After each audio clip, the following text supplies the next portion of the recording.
തിരുവനന്തപുരം ജവഹർ നഗറിലെ ഭൂമി തട്ടിപ്പ് കേസിൽ കോൺഗ്രസ് DCC നേതാവ് അനന്തപുരി മണികണ്ഠനുമായി തെളിവെടുപ്പ്.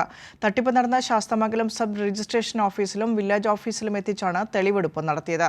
4 ദിവസത്തേക്കാണ് മണികണ്ഠനെ പോലീസ് കസ്റ്റഡിയിൽ വാങ്ങിയത്.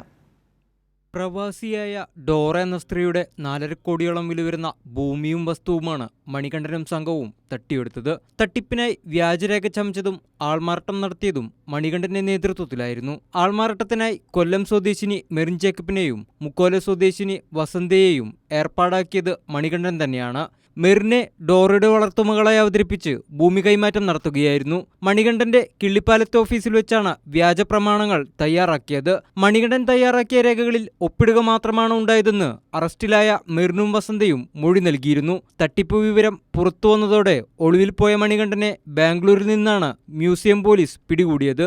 ആദ്യഘട്ട തെളിവെടുപ്പ് കഴിഞ്ഞ ദിവസം പൂർത്തിയാക്കി. വരും ദിവസങ്ങളിൽ മണികണ്ഠനെ കിള്ളിപ്പാലത്തുള്ള ഓഫീസിലെത്തിച്ച് തെളിവെടുപ്പ് നടത്തും. തട്ടിപ്പിലൂടെ കൈമാറ്റം നടത്തിയ ഭൂമിയും വസ്തുവും വീണ്ടും ചന്ദ്രസേനൻ എന്നയാളുടെ പേരിലേക്ക് മാറ്റുകയായിരുന്നു.